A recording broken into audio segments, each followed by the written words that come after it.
Welcome back to Eurovision 365. It's so great to have you here, and thanks for joining me on this series where I'm looking at the favourites to win the Eurovision Song Contest, as described by the bookies at least, and focusing in on them and asking the question, can they in fact win the contest in May?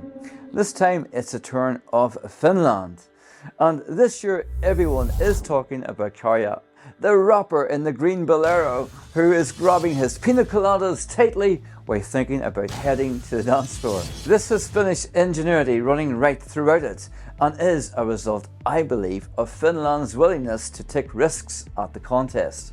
This is truly unique and eye-catching, and to produce a Finnish song that still has the moments that a wider audience can sing along to is quite the skill. Käärijä is bringing a sense of fun and optimism to the Eurovision that I think the contest desperately needs, particularly in the wake of cancelled contests and COVID. Käärijä's bright green bolero is a beacon of hope, leading us back into the light.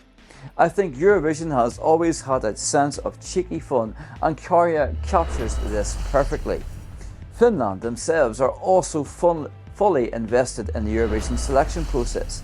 UMK is, I believe, the gold standard of national selection contests and has become my favourite above all others, even when my preferred artist is not selected, as was the case last year. I can still respect such a well-produced and, in a year following recent voting scandal, transparent and fair process. Käärijä cruised out of UMK on a landslide of support. Another thing that was a success for Käärijä at UMK, barring the sensational victory of course, was the staging. The manic cha-cha-cha dancers were a stroke of genius and helped to build the frenetic energy of the song. There was also a nice contrast between the luminous pink and the luminous green.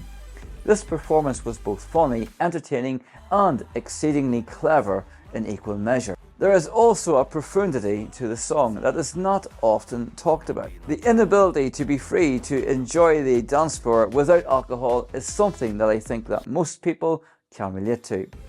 Nursing the pina coladas and thinking about a spin on the dance floor is the conundrum of many a person after a long week in the office. The only thing that I think could affect Käärijä is the more conservative Eurovision voter, who might prefer something more run-of-the-mill. The song is also 100% in Finnish. The Eurovision fan will of course be looking up and in some cases learn the translation. It is highly unlikely that the casual Saturday night viewer will be doing the same thing. Käärijä could be seen as too novelty and something that the competition itself has been moving away from in recent years. Does Käärijä in his green bolero have a place at modern day Eurovision? Finland, I think, have often been cruelly overlooked at the contest, but seem to be on a hot streak at the moment. Qualifying the past 2 years, and in 2021, Finland gave them a 6th place result. Not bad considering they were up against the rock might of Italy's Måneskin. I think Käärijä should continue the streak of qualifications for Finland and continue them on their road to eventual victory. Turning to bookies results, and Finland are currently second favourite to win behind Sweden's Lordi, so this is a positive position going into the month before the final. So, do I think that Finland can win the Eurovision Song Contest this year in Liverpool? I'm going to say yes. This is a completely unique, profound, entertaining, high energy, utterly bonkers song that is sure to stand out in Liverpool. I'll be interested to see how this translates to the stage in Liverpool. I hope they don't sacrifice the cha-cha-cha dancers, as I think they are an important part of the performance and work in nice contrast to Käärijä's dancing.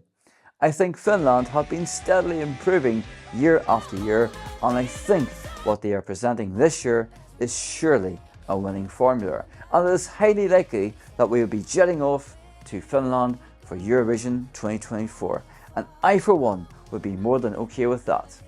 So what do you think? Do you agree with me? Do you think Finland can indeed win Eurovision 2023? Please let me know in the comments below. I look forward to welcoming you back to the next video, but until then, you take care and I'll see you very soon.